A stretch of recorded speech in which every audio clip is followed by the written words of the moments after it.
Hello and welcome to the Armenian News Network Gurung. I'm Asbed Bedrossian. I'm here with Hovik Manucharyan, and today is February 24, 2023. So today, we're going to talk with Anna Abrahamian about 2 or 3 topics. The Munich Security Conference 2023. We'll touch on Russian President Putin's State of the Federation address and the latest political developments in Artsakh. And to talk about these topics with us, we have Anna Abrahamian, who is a political analyst who splits her time between Moscow and Athens. Hello and welcome, Anna. Welcome back to the show. Hello, thanks for the invite. Hi, Anna. Hi. So for a lot of Armenians, last weekend's annual Munich Security Conference was defined by the humiliating scenes of Aliyev calling Pashinyan and Armenians occupiers and capitulants. And we'll go into the Armenian aspects of Munich a little bit later. But you have your day job, if I can say that, which is informing the public, involves talking about more global developments. So we wanted to get your thoughts about, things that are outside of the region. For instance, I believe at Munich, the US raised warnings about China supporting Russia in Ukraine. So along those lines, what do you think, can you summarize the Munich Security Conference, what it means for the world today, and what were some of the major developments there? I believe we could all agree that these are very troubling times, and the Munich Security Conference was the mirror of that very global perception. Wherever we are in the world today, we feel the impact of these meetings. And I always follow these events thinking that there might be a little shred of hope for peace. There might be a little direction, a change of vector, where we see an intention towards peace more than intention of not leaving mostly politically motivated positions of pretty much warring parties. Because what's going on now in the world is nothing short of a hybrid World War III. And it's been going on on a progressive basis, meaning it wasn't unexpected that in the when we reflect the events that have been happening for the past year, 2 years or so, we could expect such a Munich Security Conference. I called it this year, I called it Munich Insecurity Conference, because all these countries came in, all this big talk about peace, talk about economies or whatever.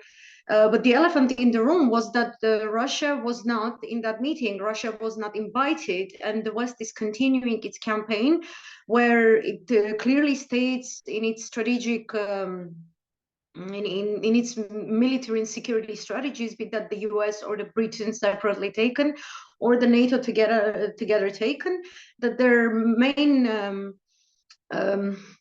enemies, so to speak, are China, Russia, Iran, and in light of Ukraine events, they all consider that Russia should not be there.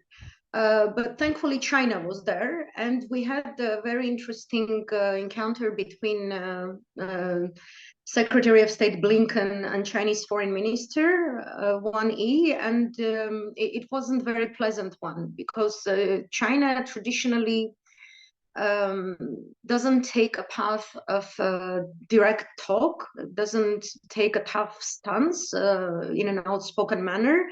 You mean confrontational?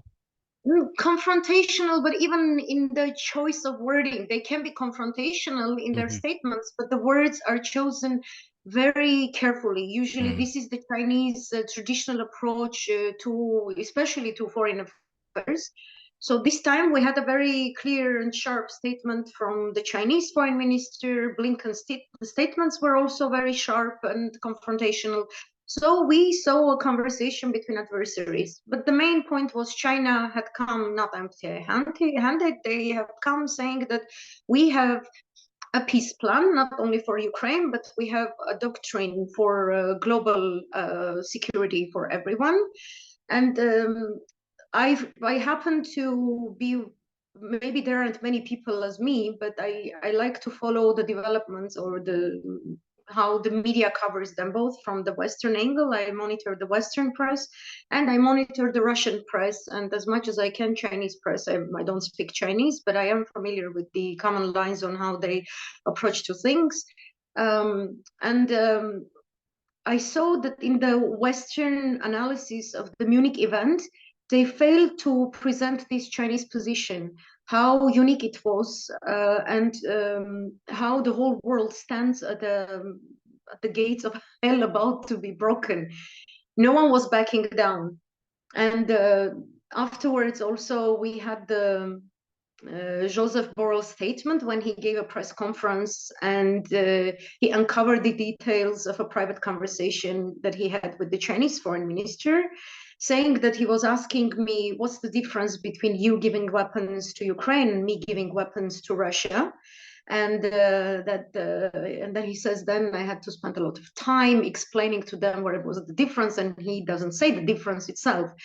And in general, it's been a trouble, both from Russian and Chinese side, expressing how bad it is to be negotiating anything, to be talking anything with the European partners or American partners on private level, when they tend to publicize the details of this chat. And that's also another aspect, another indicator that the West isn't backing down. It follows its very worrying and worrying directive. Therefore, we had a very insecure Munich Security Conference. And it was basically the West stage. It was a central stage for the West to express its intentions, what they're about to do.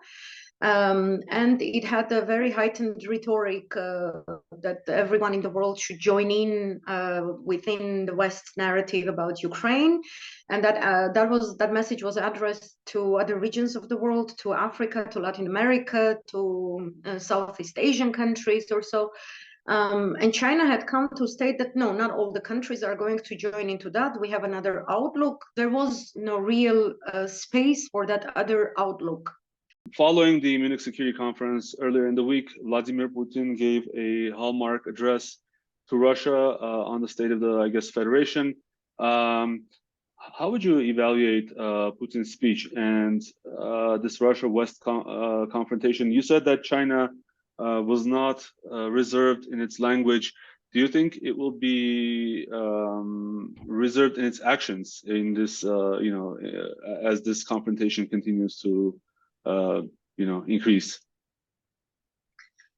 No, China expressed very explicitly. They said that they're not going to back down, but it's both in China's and Russia's positions that we see that they always make these statements following certain actions from the West, meaning they increase their capacity of cooperation after observing what the West does, because they want to keep their joint diplomacy at the UN National Security Council. They want to pursue the peace plan that was beforehand presented by Russia. And the difference is that this time China had the capacity to be present. The West has done everything for Russia not to be present in any international stage. And that partially refers to also our Armenian affairs, but we put it on the side for the time being. How do we fix this the event of the Munich conference in light of Putin's speech?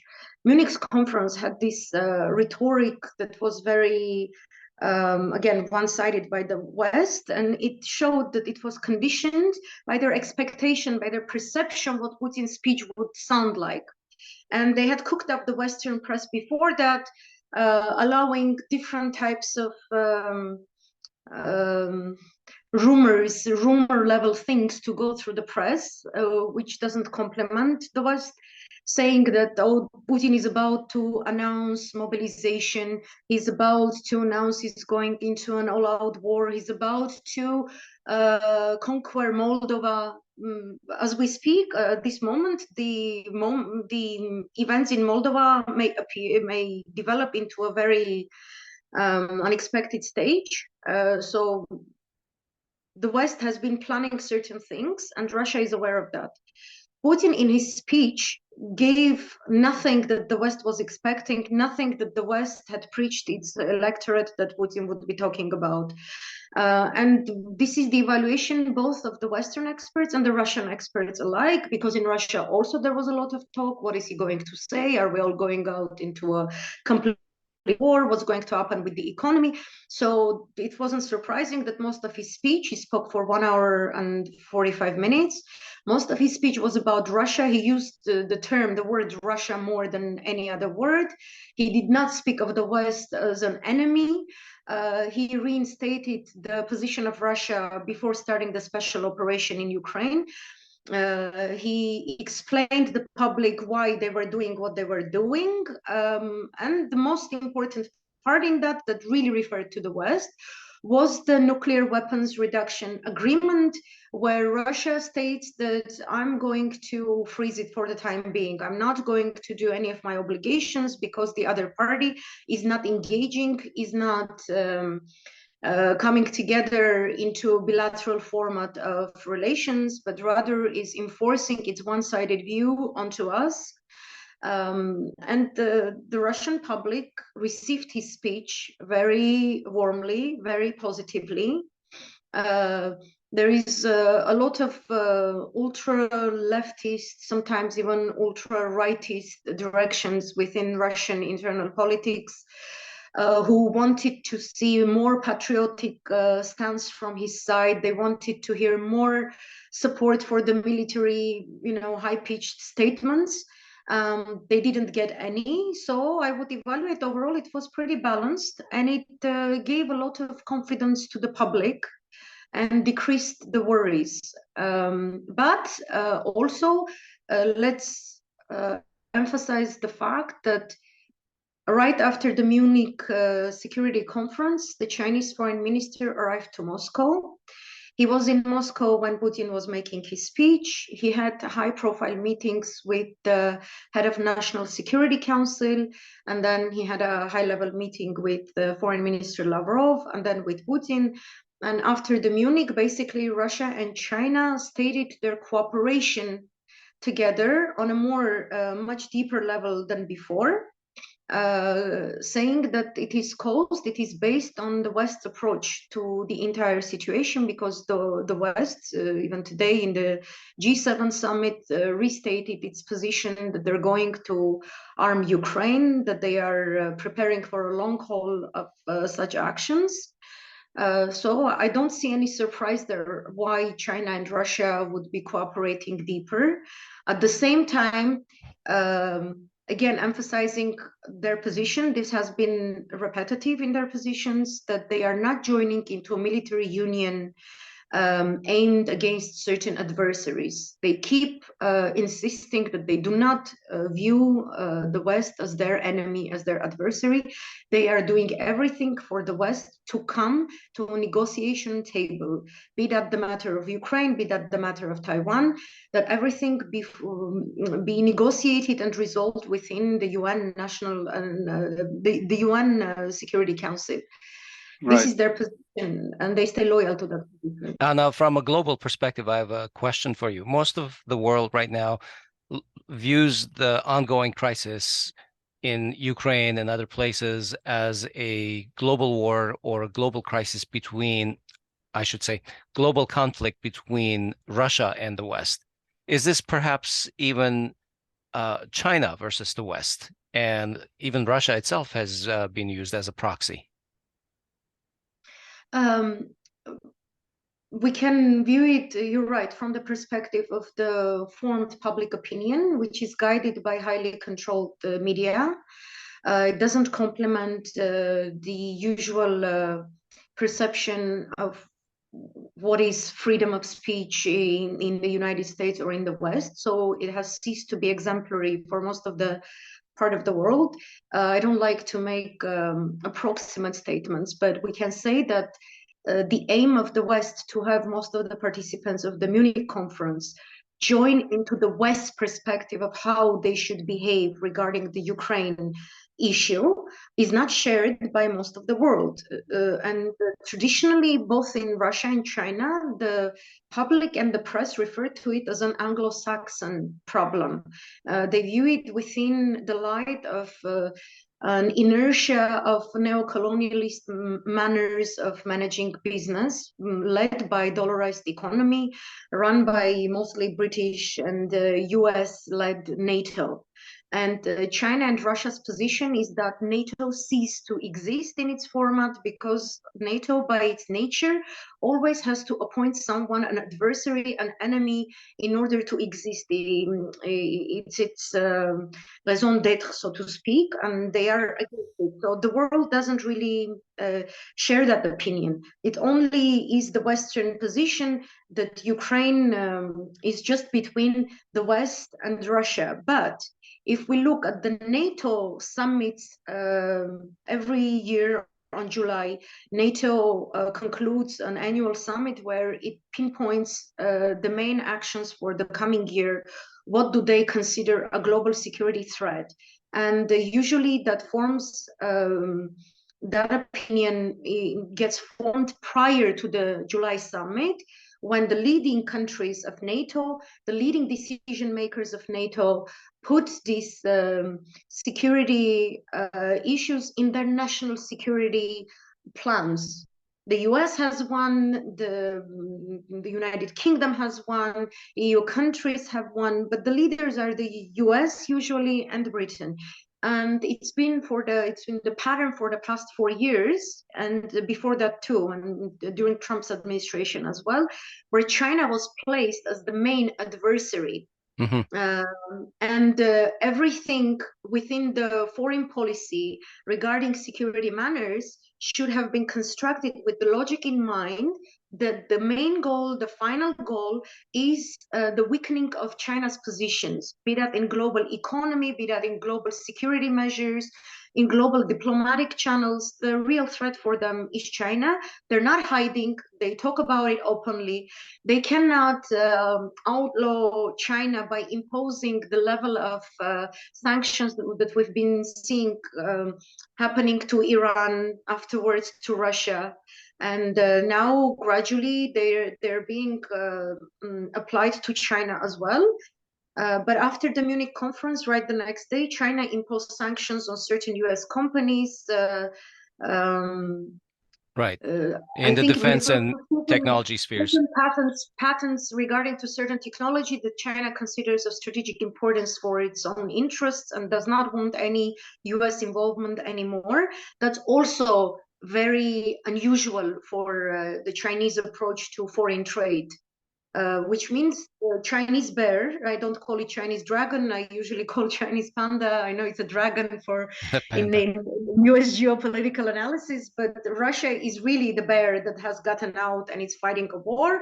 And panda is trying to make amends using mostly its economic diplomacy, mostly in Africa, Latin America, also partially in Asia as well, to make sure that the Ukraine issue does not divide the world, because China knows that at the end of the day, what happens between Ukraine, what's being done to Russia by using the pretext of Ukraine is going to be done to China itself. And they don't want any of that happening. So yeah, at this point, I think the rivalry between China and the West is at the level of disconnecting the military and technology spheres from each other so that they don't depend on each other. But that being said, let me keep it at the global level for one more second, Anna. With Brexit, do you see the EU as being a leader or being led by the English-speaking world? The EU is being led, but we also see signs that the old Europe is trying to distance itself from a direct confrontation with Russia. They are being very diplomatic, and we see that even a couple of weeks ago today, there was an information about that. France and Germany and Italy had again tried to speak with the Ukrainian government, urging them to try and come into negotiation terms with Russia, which means that they would be guarantors for Ukraine for any security concerns it may have, because NATO itself, from Stoltenberg we hear, states that Europe has run out of its stocks. Europe also does not have the production capacity to come out with new ammunitions, whatever is necessary for the war. That is sufficient enough in quality and in quantity to defend both Ukraine and Europe in case if anything happens. And this is why old Europe keeps a distance, because any involvement of their trainers, of their military directly in Ukraine would mean that they become a target, a legitimate target by Russia. So what Britain and US are doing, conducting both within the format of the NATO and EU, is they're trying to create this, what they call the Bucharest Nine, the 9 countries of Eastern Europe and Central Europe who have direct borders with, sometimes with Russia or with Belarus or with Moldova, to get them more engaged in Ukraine and with Ukraine. And Poland leads this parade. Poland has become the ambassador of US, we may say, in this campaign, to try to engage them more, to have them their full armaments of Soviet-era weapons, everything delivered to Ukraine. So if anything happens, any error that happens of any trainers or soldiers or weapons getting involved, they will become the targets. Their territories will become the targets, in which case US would have a lot of, it has prepared the PR ground in InfoWarfield to say that, oh, Russia threatens the sovereignty of weak and vulnerable Eastern European countries again. They will try to remember the Czech Revolution in the 60s, or the Hungarian, the revolution attempts or whatever. This is why Biden in his speech in Warsaw was somehow talking about communism, which is ridiculous if you're listening to it from Moscow, because there is no more communism left anywhere in Russia. People do not have that approach to things. It's such an outcry of Cold War era from Biden's anachronism. side. Yes, and and the funny thing is, he had said he's making this speech to appeal to Russia's citizens, and he became a ridicule, because you cannot, to today's modern Russia, you cannot speak with the language of, you know, that communism was conquered in Poland and whatever. That's not how you could handle things. And this is why from Russia, when you hear that speech, you know that they're going to increase the war effort. So Britain and US in this context are leading this campaign, and they're forcing the EU to follow their track, because they have pressure points on Ukraine and Eastern European countries. And in a way, they have found themselves in a trap.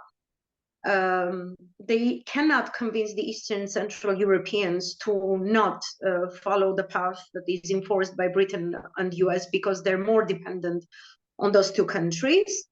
They do not have enough contingent plans to force their lobbying lines onto the US or Britain themselves. They just have some backdoor, interesting negotiation links with Russia, sometimes intermediated by Persian Gulf countries, sometimes by China itself or whatever, but that's not powerful enough. What is at stake here from their perspective are their economies. Their economies are getting broken, not by day, not by hour, by every second. They're losing a lot of economic clout that they used to have with the power of euro, and that serves the interest of Britain and of the US. There is some talk that maybe Britain is more interested, is more inclined to get back into the EU family. There is the political lineage of certain political parties in Britain that want to make that happen, because the British economy also is suffering. But at the same time, the current government of the Conservatives in the UK does follow the line of the previous government, where they do have a lot of maneuvering space where they can make free trade agreements independently with certain Asian countries, with Australia, for example, with Canada. They have more room to recover from these economic losses due to Ukraine situation than the European countries, the old European countries, I mean. The latter one, they really need Russia and China. Anna, one of the, I guess, steps right after Putin's speech was the recall of a 2012 decree by Putin, which one of the points was I guess, resolving the Transnistria problem within the territorial integrity of Moldova. So a lot of in the West started spreading panic that Russia wants to sort of, attack Moldova because of that. But I believe that same decree, or maybe another decree, but I remember reading that same decree also mentioned Russia's participation in the OSCE Minsk group as one of the other points. So it seems like Russia is interested in editing that decree or maybe issuing a new one. How would that affect? So we're seeing this Moldova issue. We're seeing, I guess, an evacuation of sorts in Moldova happening, or Transnistria, I believe, happening right now. But also, so I wanted you to address that, and also Russia's involvement in the OSCE Minsk group. Mm-hmm.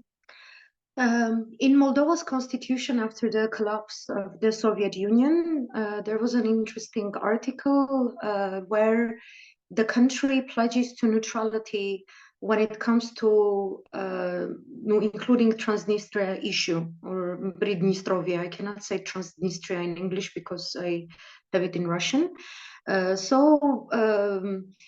It was working as long as this article was in power. The current government, headed by a Romanian leader who has an outright anti-Russian stance, has shattered the Moldovan society deeply because it is forcing the Moldovans. Today I was reading statistics. Above 80% of Moldova's citizens, they consider this article vital to the very existence of their country. But this government, very much using methods that we see happen in Armenia by Nicol's government, breaking the law at any possible level you can imagine, has created a constitutional court of its own liking. It has placed members who are definitely anti-Russian. It has dismissed the government before the Munich Security Conference. We have to see the developments that happened prior to Putin's statement, meaning it was not the Russians who initiated such an approach. The existence of that article in Moldovan constitution made the 2012 law vital to Russia. Russia saw that if it has taken commitment, as long as this article works, I can manage and I can realize this commitment no matter how difficult the diplomatic situation or the geopolitical situation. So the OSCE Minsk group, by the refusal to come to negotiating table by the current government, becomes obsolete because the West keeps stating, and this refers to Artsakh case as well, that they do not want any international format of a dialogue of an organization where they sit with Russia around the table at the level of equals. So the one party ceases to commit to its obligations while the other one remains obliged to perform its duties. And Russia doesn't want to do that anymore because with the instillment of this Moldovan government, who instilled a new constitutional court, who has dismissed the government, the Moldovan government, the current and the previous one, couple of weeks ago, was pretty much on position of keeping this neutrality. They were holding the line, saying, no, we don't need to dismiss the article. The whole opposition movement, the demonstrations that we see happening in Moldova led by the opposition parties are all about this one article, because this is where Moldova's security interests lay and guarantee the people's very existence, their physical existence. So she dismissed them. She dismissed the government. She appointed her new prime minister, who, even before the Munich conference, made very tough statements. Right after Putin's speech, he made very tough statements. And it was very obvious already to Russia that Ukraine and Moldova, led by mainly Romania and Poland, are organizing a certain diversion. They keep talking about it, and Russia's Ministry of Defense has stated that we know your plans. They said we're not planning any attempt at revolution, unlike what the new government in Moldova is saying. But we see that holding on to this law of 2012 has become illogical, because Moldova is about to get out from all the agreements with the Commonwealth of Independent States. So Russia's position is, if there are agreements that require performance of mutual and respect for mutual interests are being seized from performance by the other party, I'm not going to commit to that agreement. Now on the ground today, we have a very tough situation, because today Ursula von der Leyen is very symbolic. She is in Estonia. They are marking the beginning of the military operation in Ukraine. They are announcing the new sanctions against Russia. At the same time, they keep highlighting the Moldova issue, and Biden was talking about Moldova in his speech in Poland, and sitting in the first row listening to him was Maia Sandu, the Romanian president of Moldova. Romania has vital interest into taking a part of Ukrainian territory, which it considers historically Romanian territory. So they are interested in getting involved in this. They're interested in also taking Moldova in, and Pridnestrovia region pretty much does not allow, or the status of Pridnestrovia does not allow them to take that action.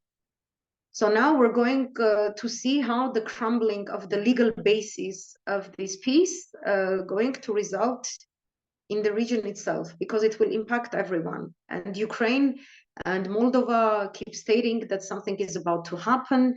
Ukraine is about to conquer Pridnestrovia or so, and Russia keeps stating. Today, Russia's Ministry of Defense said, if you try to enter the territory, harming the legitimacy of Russian peacekeeping force there, we're going to consider any attack against our peacekeepers an attack on our country.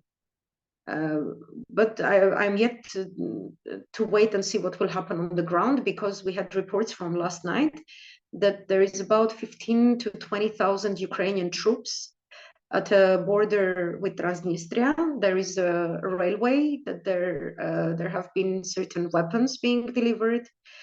And also I read that one of the motivations of the West is that in Pridnestrovia there are certain warehouses with very important, very useful weapons, so to speak, from Soviet era, which they intend to use in Ukraine. Yeah. Anything to add about the OSCE Minsk group as part of that document that Putin recalled? It doesn't refer only to OSCE group. That document was a framework document on how the Russian Foreign Ministry should conduct its day-to-day business with the Western countries, which means that Russia was viewing all these countries as partner states. And it referred to all the agreements that they had, be that with the EU, be that with the US. And stemming from those agreements were certain working groups that were formed under the OSCE. But the European Union is not committing to anything. The European countries and the US are not committed to their OSCE obligations. This is what I'm stating. So if Russia says, I'm considering this law obsolete, I'm not going to commit to it anymore, and puts the highlight on the nuclear weapons reduction agreement, means that they want directly the US, because the US is a part of that agreement. France and Britain are not. They are nuclear powers, but they're not part of that agreement. So Russia says, okay, if you're going to refuse to sit down with me within the OSCE format, be the matter Pridnestrovye, be the matter Artsakh, be the matter whatever else, let's get back to the real point here, why all of these things happened in the first place, is because of the end of the Cold War and the results we had afterwards. Well, the focus in Munich was heavily on the one-year anniversary of the war in Ukraine, as we talked. It seems that the Western leaders also, paid attention to our region, at least superficially. Both Pashinyan and Aliyev attended, of course, and each of them met with the EU co-president Charles Michel. They also had a trilateral meeting with U.S. Secretary of State Antony Blinken. French President Macron said that the ongoing conflicts in the South Caucasus and other places cannot be ignored. He also mentioned that Nikol Pashinyan is his friend, and France is always going to do what it can to support him. He's been saying that since the 44-day war, and we're still sort of waiting. But another interesting thing that he said was that France sees Armenia as a buffer against quote, neo-colonial Russia, unquote. Some say that this attention from the West is a good thing, and Armenia can use it as leverage against regional powers who may, act against it. But others fear that Armenia may be turned into the next Ukraine as a, quote, buffer, unquote, against Russia. What are your thoughts about this? Sorry, what are your thoughts about this?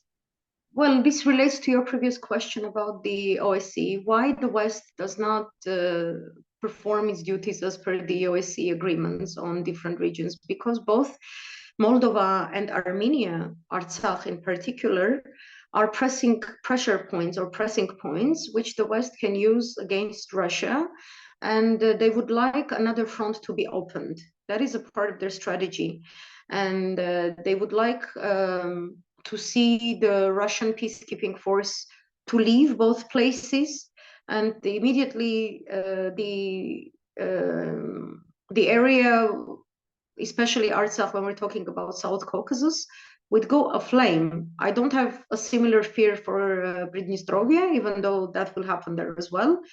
But what will happen to Armenia has higher geopolitical value and bigger security threats, because with that possibility, the West turns Iran into a more vulnerable geopolitical target.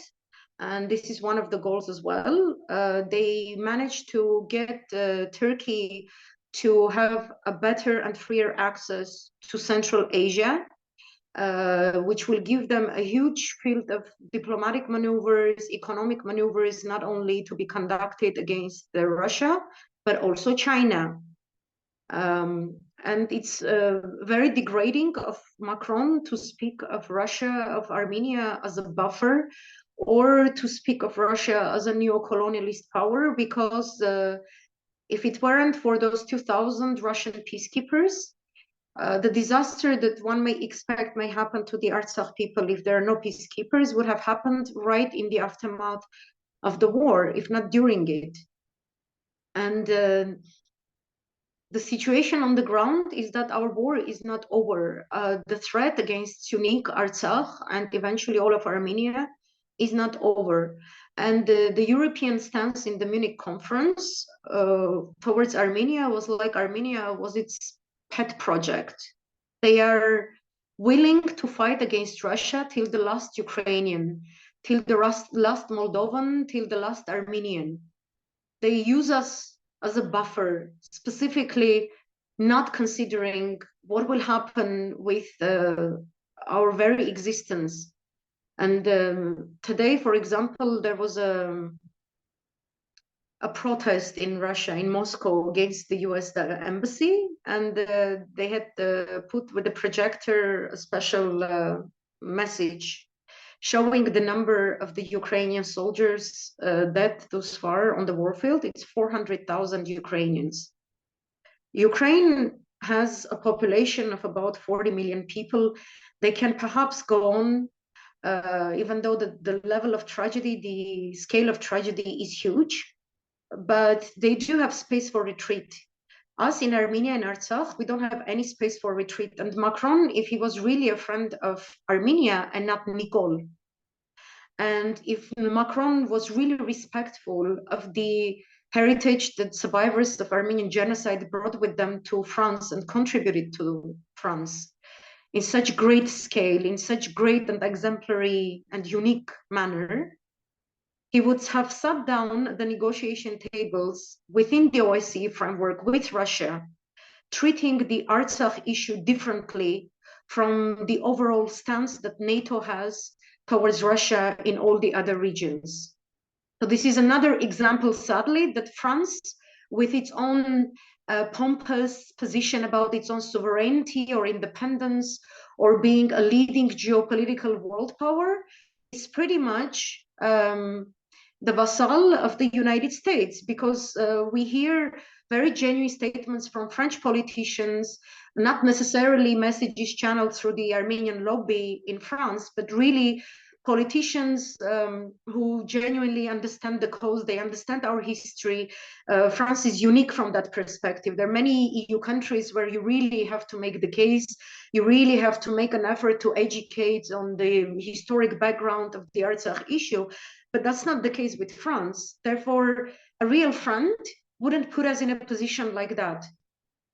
And this is also expressed in the inertness of European countries who really know the cause of the Armenian question, meaning the Armenian genocide, which continues today in the form of Artsakh people being under threat of persecution. They should have supported the Armenian opposition. They should have stood by Armenians and not allowed within the NATO framework to turn Armenia into a pressure point against Russia, because the cost for us is too much. The cost for us is the high possibility, the near 80% possibility that neither Armenia nor Artsakh will survive such an experiment, not experiment, right. An adventure. Yeah, a misguided adventure. Why I'm explaining it so detailed, I know, and you're giving a lot of time to me, because I want our listeners, your listeners who live in the Western Hemisphere, not to see in people like me as anti-Westerners or pro-Russians. I want people to really understand the true scale of threat of the physical being of our compatriots in Artsakh and Armenia. And this is the most vital issue. Can we save our compatriots from direct threat of very aggressive dictatorial countries, one of which is a very spoiled member of NATO? No one talks of Turkey as a dictatorial country. They speak a little bit of Erdogan, but they use it as a pressure in their talks with Erdogan. They're not saying, you know, it's a NATO operation. Your job is to be present in the region. Your job is not to annihilate Armenians. No one has put a stop of Erdogan's similar treatment of Kurds in Syria or Kurds in Iraq. There is nothing short of genocide happening there with Turkish involvement. No one stops Turkey. Yeah. And this is essentially Western blessing for those efforts. And a little earlier, you said the persecution of Armenians in Artsakh. I would say elimination of the Armenians of Artsakh. It's not just persecution, it's the depopulation of the lands. Of genocide. Right. The pattern is done with the same elements that we would see in the crime of genocide. Anna, so as we mentioned, Aliyev and Pashinyan had, I don't know if I can call it that, but they had some kind of dialogue in Munich. If you recall, and I think you mentioned as well, the last time they had such dialogue was in 2020 during Pashinyan's famous micro-revolution speech. And this time is the first time that Aliyev and Pashinyan, who publicly, I mean, who fought a war with each other, who were leaders of their countries when the war happened, and is still going on, as we say, but they were essentially engaging in public dialogue. What we saw was like very questionable. You know, Aliyev kept mentioning that Pashinyan is a capitulant, and your people, Armenia, is a capitulant because they voted you in again after the war. He accused Armenia of occupying Azerbaijan without any single response from Pashinyan. on that accusation, despite Azerbaijani troops, being 4 kilometers away from Jermuk, or essentially occupying hundreds of square kilometers. So, what's your overall perception about the Pashinyan's visit? What was the purpose of it? And is it just that because we lost the war, we have to shut up and we have to accept this kind of treatment publicly? No, not at all. From Aliya's part, those statements are being done within the logic of Turkish strategy that they will continue, be there a peace agreement or not, they're going to continue their aggression. We see that happening constantly under Erdogan's rule in all the other regions where Turkey gets involved. They never respect the agreements they sign. But for Nikol, the only way he can keep his power, his very much criminal and dictatorial power, is to keep having this Western sponsorship. The cost of that Western sponsorship is to abide to the so-called peace agreement sponsored by the West. Right now, there is 2 peace agreement suggestions, not agreements. One is the November 9 statements, the tripartite statement negotiated by Russia or mediated by Russia. And it has specific points, which if there was another leader governing Armenia, we would see other format of negotiations happening. But Nikol has managed to design this war under Western curation from the very beginning. They have been saluted as a government of people who have no relationship whatsoever to the Artsakh liberation war. They have publicly denied the usefulness of urging the world to recognize the Armenian genocide and to force Turkey to reimburse for the losses it has caused to us. So all the pillars that are Armenian state's main lines of security, therefore the guarantors of our being, of our existence, he has stated he will not pursue them. And today we also heard already the news that Turkey intends to negotiate with Armenia within this peace agreement deal to change our constitution, to change our declaration of independence. There is going to be no mentioning of Mount Ararat, no mentioning of genocide, nothing. So the cost of him keeping his power is abiding to anything Turkey and Azerbaijan tell him to. And the West needs this peace agreement urgently. We saw that Blinken was presiding over the table with the 2 parties, saying that this is an historical opportunity to make a peace and end the 30-year conflict. I don't see him making similar statements, for example, when he visits Palestine or Israel.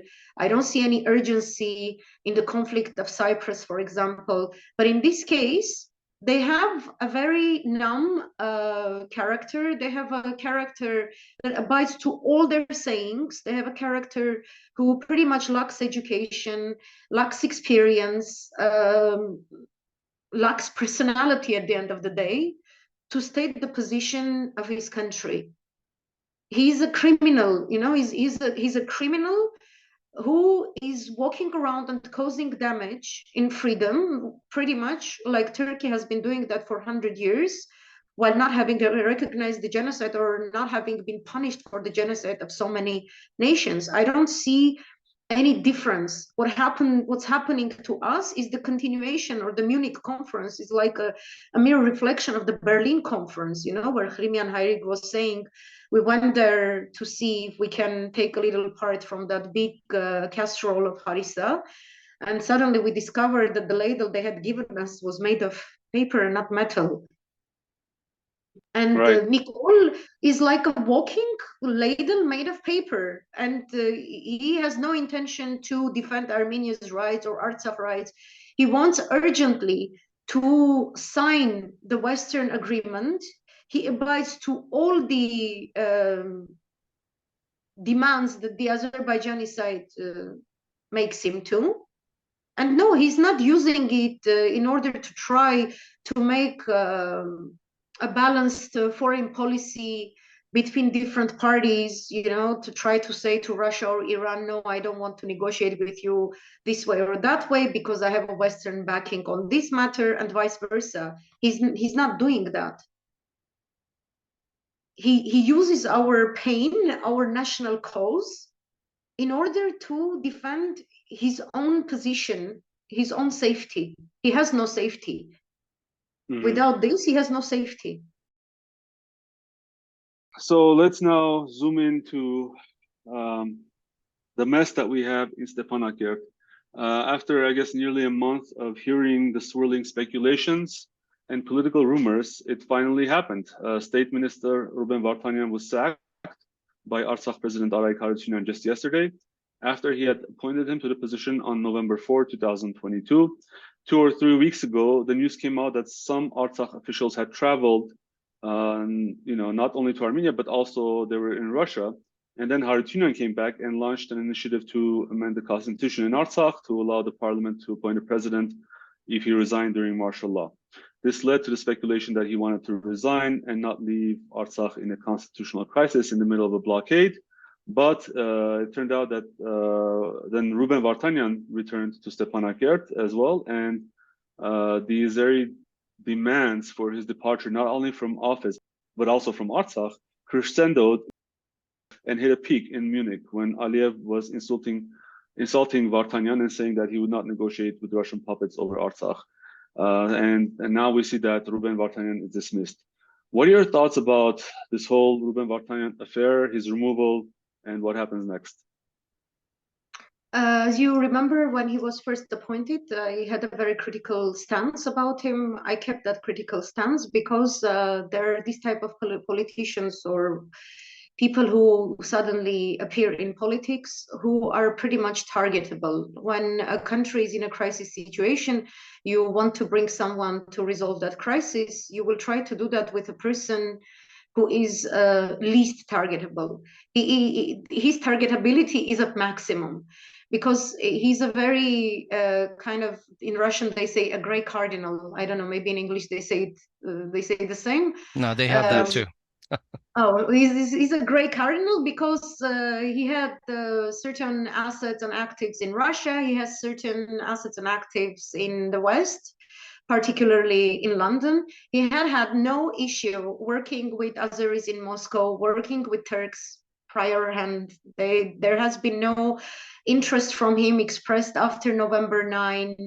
He has never joined any opposition movement when people in hundreds of thousands were marching the streets demanding justice, demanding that this agreement with the Turks not be brought into life, demanding the return of our hostages, a lot of aspects when it comes, because he refers to his patriotism a lot these days. A patriot is someone who must have done something. Apparently, I was inclined to being more neutral, more trying to see, because I read statistics. I saw that people in Artsakh, 42.8%, they support him. They relate certain hopes to him. They all went so enthusiastically to the big demonstration. He collected and brought everyone out into Artsakh. He does all these populist things. Stepanakert is tiny, and he really works on his PR as a person who, despite having billions somewhere, despite having the opportunity to live a very comfortable life, is nevertheless there in Stepanakert, and he's walking humbly. He doesn't take big cars, or he doesn't have bodyguards, and he used to do these lives, and when he was doing lives, on the back on the wall there were photos of Leonid Alsgaldian and Monte. Yesterday he was citing Nejde or whatever, but when I saw yesterday the chemistry that Arayk Harutyunyan and Ruben Vartanian were sharing, I knew they were friends. I've known that they've been doing business together, and I know that Arayk has been doing business with Azeris and Turks, and he's a person who has greatly supported Nicole's criminal undertakings during the war. They did everything to weaken the army, to weaken generals who would have the capacity to do something. And he's not getting engaged with the Armenian opposition, not remembering that he's a patriot before Arayk had called him to Artsakh. to me is a sign that he's a person who makes moves based on his interests. He has certain interests. He has to negotiate his way out of something or his way into something. He is ready and capable to give something in exchange for that. So it was very strange when he said that he rips apart his Russian passport. He's just committed to Artsakh. He's going to live there. So I didn't see there really the Russian element is too increased here because we have an Armenian government who doesn't negotiate Artsakh's interests anywhere, be that Moscow, Paris, or London. Artsakh himself is curated by the Azerbaijani side, by the Turks. Azerbaijan itself is curated by the Turks, by Erdogan. And when the blockade had happened, there was a certain intention both from Nikol and from Aliyev and their later interlocutors in Artsakh to try to make some form of diversion against Russian peacekeepers, something similar that's being developed today in Pridnestrovye in Moldova. And the Russian policy right now is at all costs to avoid opening a second front. So the peacekeepers didn't give in. And this created a dilemma. What is Ruben going to do in that position? If he's sitting there, he has to make the obvious statements that serve Artsakh people's interests. I criticized him highly on that. I said, stop doing lives. You should make statements that defend Artsakh's independence, that defend the mandate of the peacekeepers. You have to make a statement saying that you're not going to abide to Azeri demands. At the same time, Artsakh was meeting with Azeris in Karabakh, and Azeris had given him 5 conditions, and these conditions will be fulfilled now. And the only reason why these conditions were not realizable until then was because Ruben Vartanyan was there, and he had to say the right things. As long as he says the right things, from Armenian perspective, Azeris don't get their way. But at the same time, Azeris have been preparing. For example, they want to put checkpoints. The checkpoints are there. They want to put special radar and screening technologies. They're going to screen every car that's going to pass through Berdzor corridor. So he just stuck around until this plan came together. And yesterday, Artsakh was, Ruben Vartanyan, by law, had to write a rejection letter. He had to say that, I'm not going to fulfill my duties anymore, refuse his position, and then Artsakh could write his decree that this person is being removed from the office. But Artsakh wrote a statement without Ruben Vartanyan's rejection letter or refusal letter. And in that case, he has to make a statement that justifies it. There was no justification. He says, Ruben is a very close friend of mine. He's a really good friend of mine. They talk about external pressure. They're not saying what pressure it is. I know there is a Turkish pressure. I know that the Turkish pressure is highly being lobbied here in Moscow, whereas there is no Armenian position that is being lobbied in Moscow. There is no Armenian lobby working in Moscow. Nothing. So when they say that it happened because Artsakh went to Moscow and then Ruben went to Moscow and it was told to Artsakh that you can't do anything, he's not with us or whatever. Yeah, he's never been with the Kremlin. He has a trouble here related to sanctions. He's not going to stay in Russia, do business in Russia, knowing that that would mean that in his assets in London or elsewhere or in offshores will be frozen by the West, will be taken control of by the West. So he had come here to Artsakh by his own initiative because Artsakh is his friend. And then I had a certain, I was like, no, I'm not going to be critical. And then I hear his speech on why he accepts Artsakh's removal of him from the office. And he was saying such beautiful things about Artsakh. What a great president of Artsakh he is. What a great and he actually he went back and watched all the speeches and he rewatched. He says it must have been so difficult for you. You have said such beautiful things and all these things you're saying, your vision about what you're about to do with Artsakh. And for me, that was the biggest sign that this is a deal. These are 2 business people who have good dealings together, and they're maneuvering for the interests, for mutual benefits of each other, not of the people of Artsakh. And I really feel sorry for the Artsakh people, because I read the comments. He posted this video on his page on Facebook, and I was looking at the comments, and the people were saying, oh, you were trying so hard to do the right thing. Thank you so much for deciding to remain in Artsakh or whatever. You know, it's the similar things I've been reading when Nicole was doing his ridiculous lives, where it's ridiculous because the statements he makes do not actually serve the interest of Artsakh or Artsakh people. What he compliments Areg with and says, you know, I wish you good luck. I wish you to, what you're saying for Artsakh, for you to fulfill it. What they're fulfilling is Artsakh being a part of Azerbaijan. The issues of the Artsakhs being negotiated directly with the Azerbaijani government. They have shut down the mine in Kashan because Azerbaijan wants all the profits from Kashan to go to the Azerbaijani budget, not to Artsakh.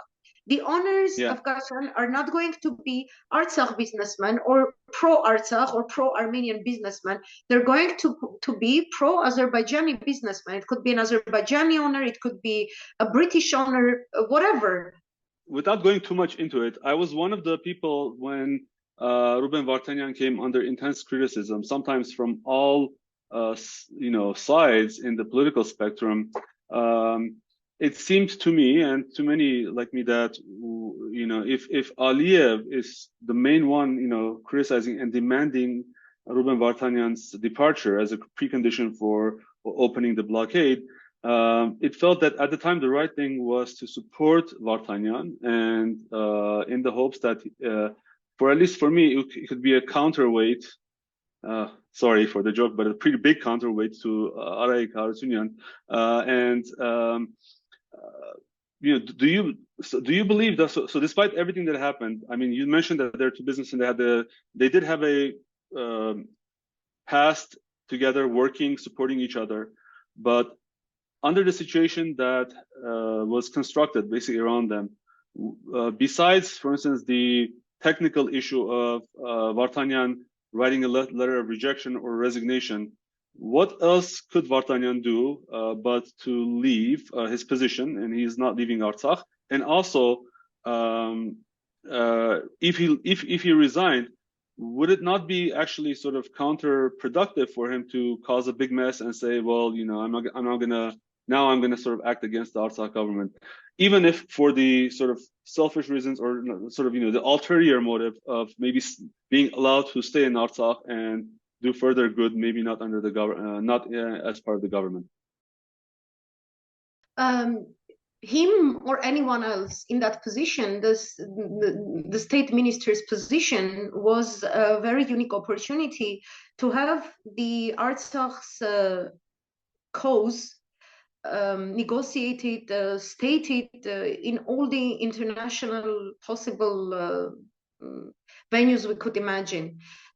That would be really useful for the Artsakhis. If you say that you're going to stay in Artsakh on as one of the citizens there, how do they say in общественных основах, that you're going to be just living in Artsakh doing charity work, that's not good enough. You can move to Artsakh right now and just live there and say, run some charity funds and do a lot of good things. But will the world sit and listen to us? No, because we're not in a position. This is one side of the aspect. The second side of the aspect is he himself claimed that he's there to fight till the end. He had given the promise himself. It's not my or your expectation of him that we are trying to impose something on him. He himself stood in the square in Stepanakert, and he stated to the people, I am here to lead you into a fight, which I'm going to fight till the very end. He promised himself. And this is why he had a high rating, due to these words that he gave. It was not for his charity. It was not that he's a good man. I'm a good woman, you're a good man. But he was a man in position who said the right thing in a very tough situation. And this is why the statistics speaks by itself. When you have 42.8 of the population on your side, you can actually do something with that. You can stand up and you can say, I'm not going anywhere. I'm not giving up. I'm going to stay in this position. Come and remove me from the office. I'm not writing a rejection letter. I'm staying. So when he says, I'm going to fight till the end, and then with the very first pressure, he just abides, that's not a reliable politician. That's not a decent man to begin with. That's not a man that can claim to become a statesman, because I think he has ambitions. He wants to get into politics and everything. And today, right before we started this interview, he had gone to the Artsakh TV and was giving an interview there talking about himself. And, you know, people are fascinated by items in him that are very populist. That the factor that he has left the comfort of his life in Moscow to go to Artsakh, people give credit to him for that. That's very naive.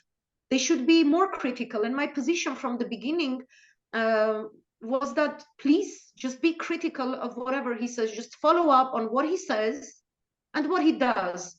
Demand it from him. Whatever he says he's going to do, demand it from him. Nicole was telling that he's going to negotiate such a deal with Turkey or Azerbaijan that the previous ones are going to be envious of him because he will not abide by anything. No one can break him. Of course, he's not going to give away Artsakh. He will do this. He will do that. He has broken all of his promises.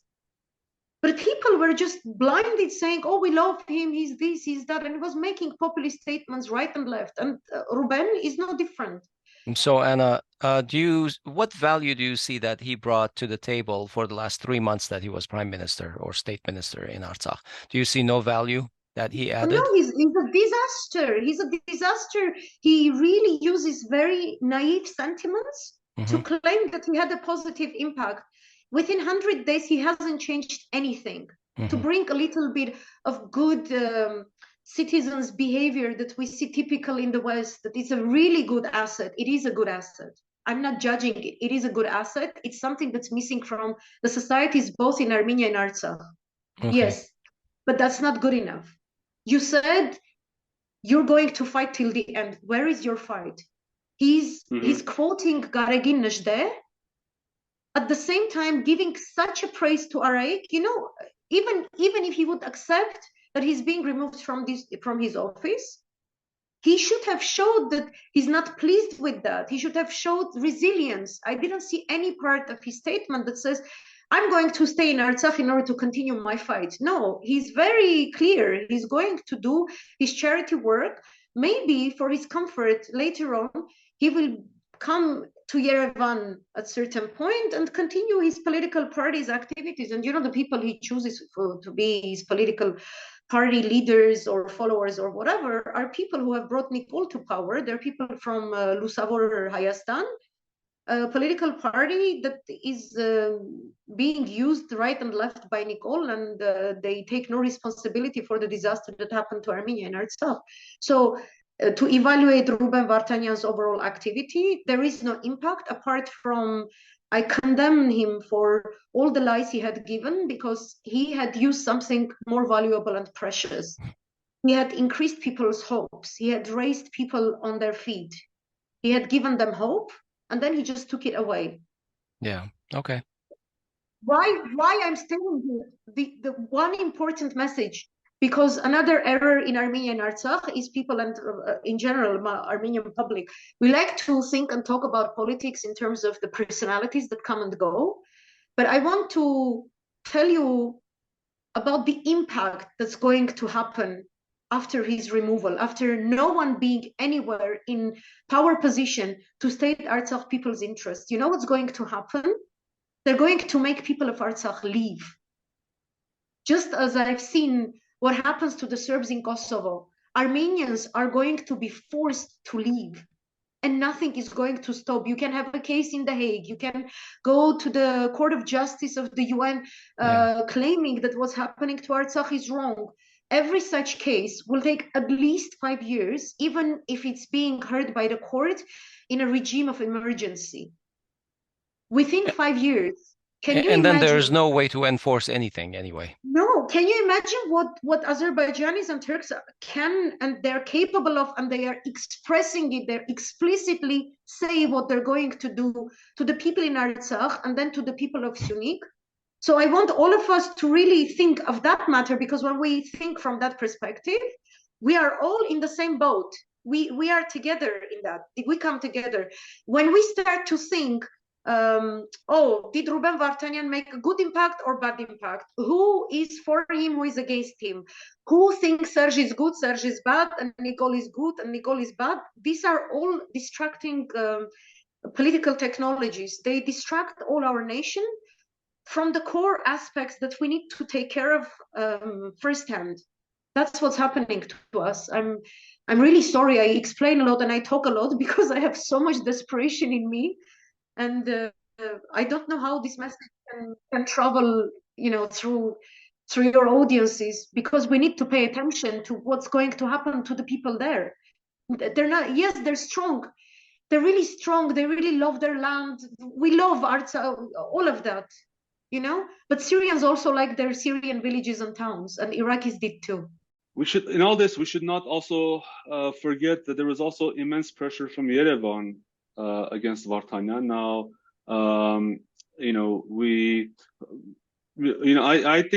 I sometimes think that the only goal that Vartanian had in Artsakh was to keep the cohesion of the people, keep them from leaving, because everything else is sort of decided at a higher pay grade, but he was responsible for keeping the fighting spirit of the Artsakhi's and keeping them united. And I'm dismayed to see that that is shattering now, but not because of his inaction, although it's there, but also because intensely from Yerevan. It was even reported that Pashinyan, when Vartanian first appeared in Artsakh, Pashinyan went to Putin and asked, is he your guy? And Putin was forced to publicly say, and look, we don't have anything to do with him. One of the civil contract MPs, Gagik Melkonyan, basically said, if Vartanian must go, even if that means Armenians are bowing to Aliyev. And he's the same person who said, who should we talk? Should we worry about the 120,000 people in Artsakh or the 3 million in Armenia? So I'm saying all this to underscore that there's basically on all, Armenia is firing on all its guns in order to have the people it wants in Artsakh, despite saying, we have nothing to do with Artsakh anymore. And most recently, a day before Vartanian's sacking, Samvel Babayan made an appearance in Artsakh and gave an interview to Artsakh State TV.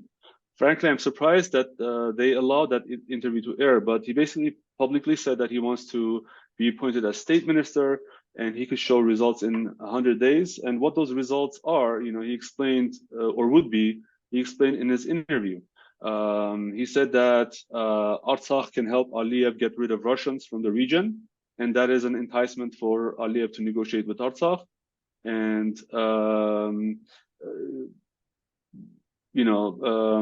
I think that this is the first time that we're trying this on our podcast, but I really think that our listeners should listen to Samvel Babayan, who is considered a hero, who fought in the First War, but to some of the things that he said. If you don't mind, let's just listen to a few segments of his interview, and I'm going to try to do this. I have never done this before, so let me try to share my screen, if you don't mind. So for the edification of our listeners, and because we're trying to test how to include audio, we're going to play some excerpts from Samvel Babayan's recent interview on Artsakh Public TV. This is Or Artsazaruits on the 21st of February. And in this segment, he talks about the Kashan mine and who should own it. Հասկանում եք, իսկ ուղղակի չխոսել, խուսափել դրանից, կամ Կաշենը, որ ասում եք, մեր համար ինչ տարբերություն կա, այս հումքը տանում էին, ասենք, Կիրովականի շրջանում, մարզում, մշակում, այդ ապրանքը կարող է ադրբեջանցիներն էին վաճառում, չէ՞, մենք չգիտենք։ Եթե մենք գործարան դնում ենք ստեղ, մենք ենք դնում, ադրբեջանցիներ դնում, ներդրողա գալիս դնում, հա, մեր ժողովուրդը աշխատում են, աշխատավարձ են բարձր ստանում, վերջնական մշակումը ստեղանում, այդ պղինձի լիստերը առնում ադրբեջանցի։ Թող առնեն։ Մեզ ինչ ա վնաս տալիս։ Գործարանը մեր տարածքում հարկերը մեզ են տալիս։ Մեր ժողովուրդները աշխատում են։ Ուզում եմ հասկանամ, եթե այս առաջարկը այդ բանում կա, որ 2000 մարդ դեղ աշխատեն, ստե գործարան նոր դնեն, վերջնական մշակում լինի, հարկերը ստեմուծեն, ժողովուրդը աշխատի, ինչա վնաս տալիս։ Ինձ համար ինչ տարբերություն կա դրա սեփականատերը այդ գործարանի, ով է այդ ներդրումը, անգլիչյանից է, թե ադրբեջանցիա կամ թուրքա։ Okay, so that was one clip. What a scumbag. Yeah, and here is his famous clip saying, you know, one way to entice Azerbaijan to negotiate with Artsakh is to help Azerbaijan get the Russian troops out of the region. Այլ հարց է արդյոք Ադրբեջանը կցանկանա բանակցել։ Ադրբեջանը ինչու պետք է ցանկանա իր, այսպես ասած, նույն ավտոմատավորին այդ իրեն հարմար դիրքից հետ քաշի։ Ասեմ, առաջինը այդ հարմար դիրքը պայմանական է, մեկ, երկրորդ, եթե Ադրբեջանը, այդ որ ինձ հարց ուղեցիք, ասիկա Ռուսաստանին ինքը խիա Ռուսաստան sense passive, խի այս հարցերը, ինքը ուզում է Ռուսաստանին դուրս բերի ստեղից, առանց քեզ, առանց ձեր օգնությամբ ինքը չի կարող Ռուսաստանը դուրս բերի այս տարածքից։ Հասկանում եք, դրա համար պետք է ինքը քո հետ բանակցի, պետք է ինքը քո դրած հարցերը մաքսիմում ինչ հնարավոր է լուծի, որովհետև եթե ինքը դրան չի գնում, ժամանակ է ձգում, սառեցնում է այս կոնֆլիկտը նոր ձևի, գալու է մի պահ նույն Ռուսաստանը արդեն ուժը հավաքած Ադրբեջանը կարա նորից վասալի դեր ընդունի։ Ուզում է Ադրբեջանը դա, թե չի ուզում։ Ես գտնում եմ, որ չի ուզում։ Դրա համար, երբ որ ես ասում եմ եկեք բանակցեք, եկեք խնդիրները լուծեք, ոմանք էլ ասում են, դա դավաճանություն է, այս ինչից են խոսում բան։ Դավաճանը դուք եք, որ չեք ուզում։ Եթե կարճ նշանակում է, եթե Ստեփանակերտը համաձայնի Բաքվի հետ բանակցությունների, նշանակում է Ստեփանակերտը օգնում է, որ Ռուսաստանը այս տարածքից դուրս գա։ Ստեփանակերտը օգնում է իր հարցերը լուծի։ Ստեփանակերտը չի դնում ով է այս տարածքում, ով է դուրս գալու, ով է ես Լավրովի պատասխանելուց, երբ որ ասել է դա Ադրբեջանն է, բացատրել եմ, որ 200 տարի դուք մեզ օգտագործել եք։ Այ Ալիևը այսօր. Anyway, so here's a little some Sasnatsurer vibes from this, you know, as if Lavrov was, you know, living 200 years ago, but anyway. How did he make it to Stepanakert through the blockade? I mean, yeah, I mean, that's the other thing. He actually talks about it in the interview, and he says, well, I mean, it's not a secret that there is an alternative road. I mean, and which is basically, I believe, a road that's like sort of, you know, only on foot or small animals, or I guess, I don't know, mules or whatever. But the fact that sort of, you know, he's presenting it as if so casually, and, you know, many people sort of avoid taking that risk because it is risky. It is within the line of sight of Azerbaijani military. So it's definitely not, you know, a piece of cake to get there, but you know, he's been sent there, so we'll see what happens. But I think that you know, he's bad news for Stepanakert. So we'll see. Who the hell is Samvel Babayan? And also, what does he think will happen if Aliyev agrees? They kick the Russians out. Is it going to be all you know, honeymoon afterwards? What do you think? Samvel Babayan, who is Samvel Babayan? He's a convicted criminal because he had tried an attempt of murdering the president of Karabakh, Arkady Vukasyan, and he owes his life to the mercy of his military friends from the first Artsakh war. He's a persona non grata in Russia. He has very big financial economic troubles with Russia, and was one of the key characters used by Nikol in his negotiations with the Turks when they were drafting the 44-day war as per how Armenian side should lose. how the Armenian military should be weakened, how the military in Artsakh should be weakened. So he's a typical case of a collaborator that would have, for example, if Nazis would take over a city, he would be one of the locals who would collaborate with the aggressor party. You put the question very right, because why is Nicole sending Samvel Babayan? How come Samvel Babayan states that he will become the next state minister? Because he's a candidate that has been tried and tested by our adversary. In fact, in that same interview, he said, even if not right now, but the next state minister, I'm going to be next state minister. You have no choice, and you will see that. So yes, he was very confident about having that position in the future, and he wanted all of the power ministries as well to be united under that state ministry. But go on, sorry for interrupting. Including defense? Yes, including defense. And that's been so during the war as well. He's one of the greatest contributors to our loss in the war. Mm-hmm. I'm not saying in exaggerated terms. It is exactly of course. so. So during the war, he was directly responsible until November 9, when he was seen, in the shadows of the prime minister's office on Yerevan Square, abandoning his position in Artsakh. There is also a recording of Samvel Babayan at the, National Security Council meeting with Arayik Harutyunyan present, where he's arguing that to beg the Russians for 10 days so that Artsakhis could unconditionally surrender and leave Artsakh. And that would be basically and according to my understanding, his motivation was to show Russians that this is what you get for essentially betraying us or whatever. But essentially, he has no problem seeing all of Artsakh depopulated in order to prove a political point, if we are to take what he said during that interview or during that recording. So that's my recollection of Samvel Babayan, and you can continue. He's no statesman. He has a lot of personal motivation to be doing what he's doing,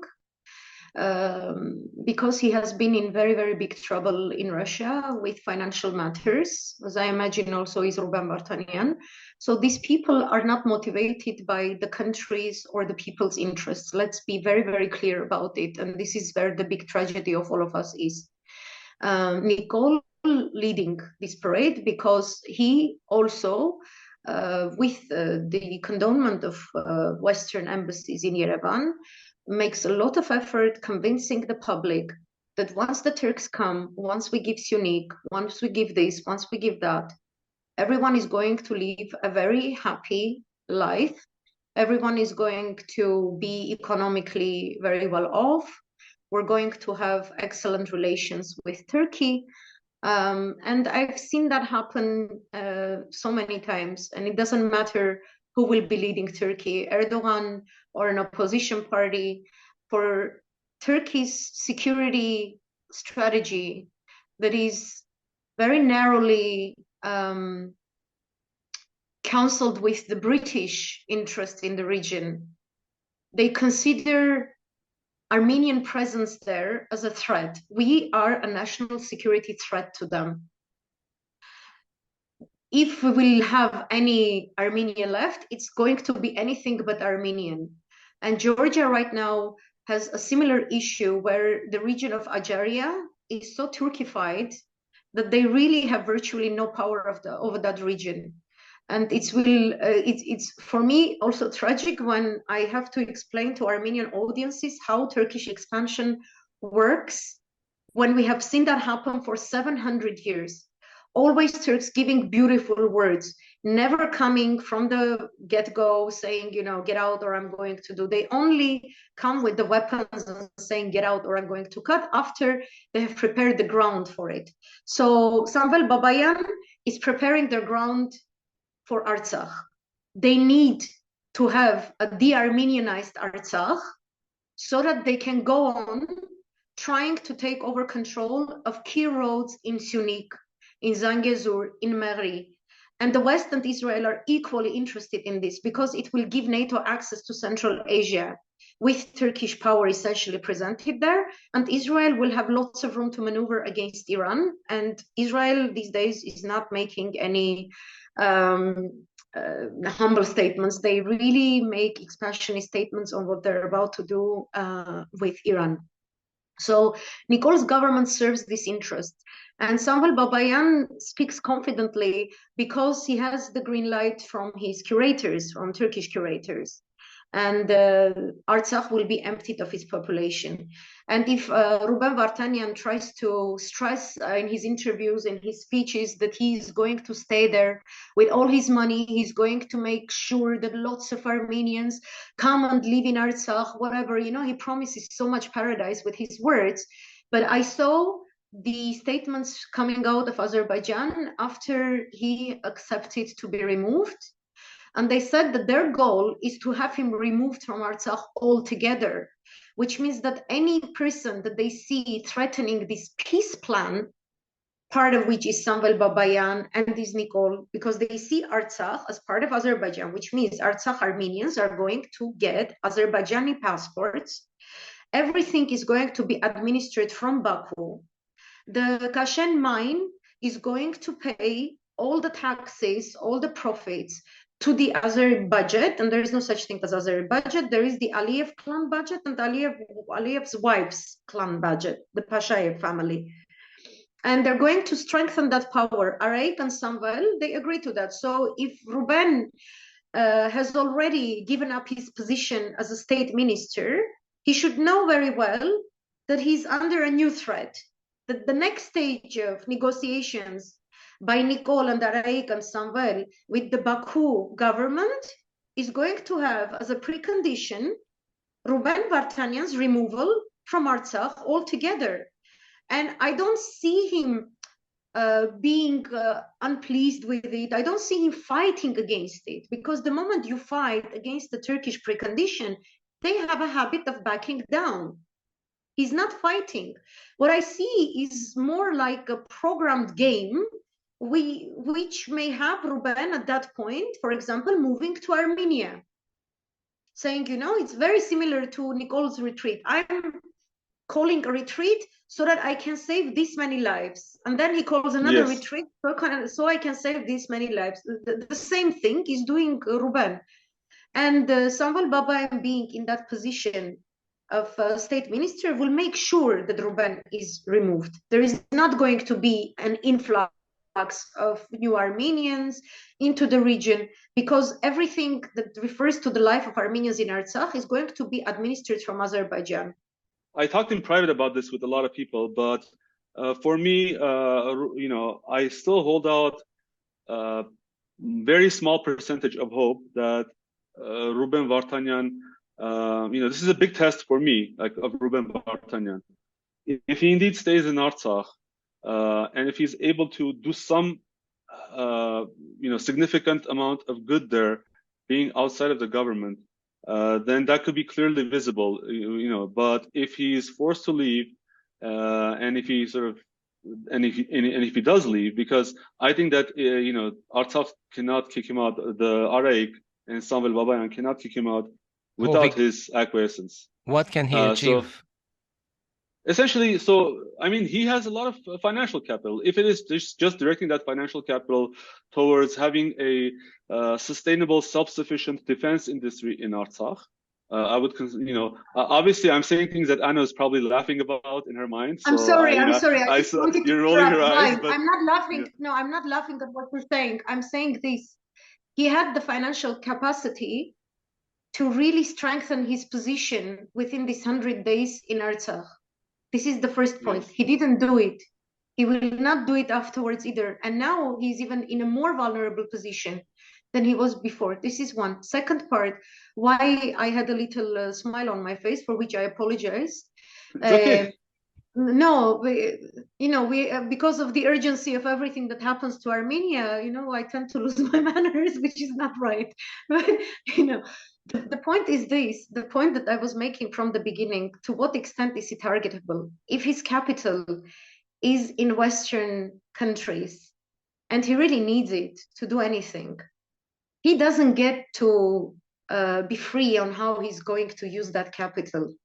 You know? Yes, I agree. I would love it would that. mean I would love to me him it to would use mean it. that he completely forgoes his capital. You know, if he's the patriot that he says he is, he would not care about what sanctions he goes under. He would not care about what capital he has left in Western countries and whether those could be used against him. All I'm trying to say is there's still an opportunity for him to redeem himself, as vulnerable as he is, and as small a chance that redemption now sort of in reality, you know, is. But for me, my personal opinion is that if he steps out of Artsakh, that is a day when I will remove all of my mental filters and politeness filters and about Ruben Vartanyan. But I'm still, you know, hoping, maybe naively, that he will do the good thing here and he will remain true to his promise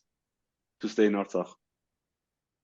I have a more of a pessimistic evaluation. I'm sorry, because if he would remain in the office, and 42.8% of the population is a very big number, we have a case where our political leaders do not know how to use political technologies wisely in a way that they put their trust behind the people who are ready to go after them.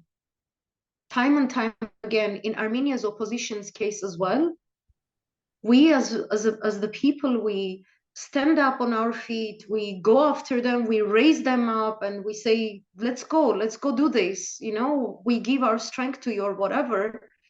And when it comes to the very critical moment of decision making, where they have to show a political will that is not always serving of their interests, you know, they always choose their interests above the people's trust. And that's what breaks the public. This is what polarizes the public. This is why we become distrustful of each other. We don't know how to talk to each other.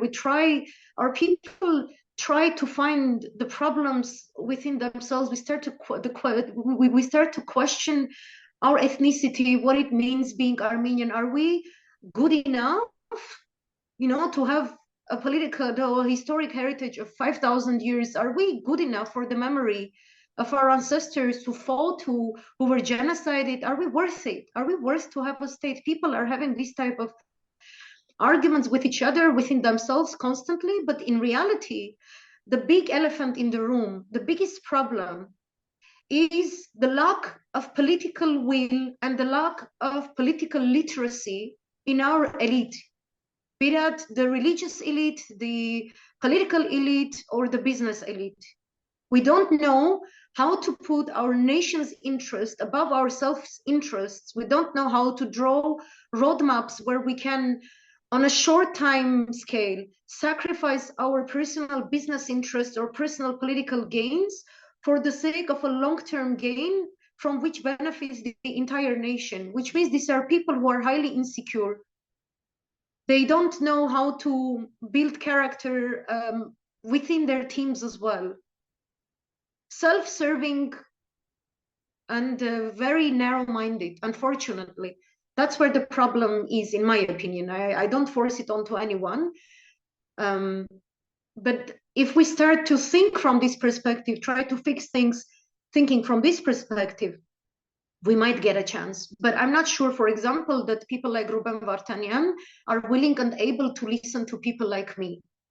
If they're willing and able to have people who are not yes sir people, I don't see them taking professionals into their teams. They take people who agree with them on everything. They don't argue, they don't bring new perspectives. You know, he claims to be a good manager, whatever. I don't see that in him. I'm sorry. I've seen excellent ethnic Armenian managers and leaders in the Middle East who run giant corporations, who run companies where on average 100,000 people work.